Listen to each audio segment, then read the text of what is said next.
রাজধানীতে গড়ে ওঠা অবৈধ ভবন নির্মাণের বিরুদ্ধে অভিযান শুরু করেছে রাজধানী উন্নয়ন কর্তৃপক্ষ রাজুক। বৃহস্পতিবার রাজধানীর মিরপুর ও মোহাম্মদপুরে অভিযান চালিয়েছে রাজুকের ভ্রাম্যমাণ আদালত।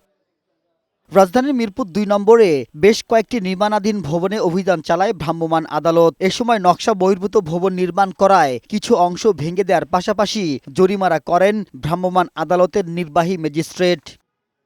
তিনি জানান, নকশা বহির্ভূতভাবে গড়ে ওঠা অবৈধ ভবনের বিরুদ্ধে অভিযান চলমান থাকবে। জরিমানার পাশাপাশি সতর্ক করা হচ্ছে বলে জানান তিনি। এসব ক্ষেত্রে অন্তত আমরা মোটামুটি দেখেছি যে হয়তো মাপের জন্য একটু এদিক ওদিক হয়ে গেছে, কিন্তু মূল স্ট্রাকচারটা ঠিক আছে বা নকশা ফলো করা হয়েছে রাজুক অনুমোদিত, সেক্ষেত্রে আমরা ছাড় দিচ্ছি এবং মনিটরিং এ রাখছি। ভ্রাম্যমাণ আদালত পরিচালনার সময় রাজুকের কর্মকর্তারা জানান, শুধু অবৈধ কিংবা নকশা বহির্ভূত ভবন নয়, আবাসিক বলে বাণিজ্যিক কার্যক্রম পরিচালনার বিরুদ্ধেও অভিযান অব্যাহত থাকবে। পরিকল্পিত নগরায়নের জন্য আমরা কাজ করছি, যাতে কেউ নকশা ভায়োলেশন করে কাজ করতে না পারে। আমরা এই বিষয়ে কঠোর নজর রাখতেছি। যারাই ভায়োলেশন করেছে আমরা সাথে সাথে তাদের বিরুদ্ধে ব্যবস্থা নিচ্ছি।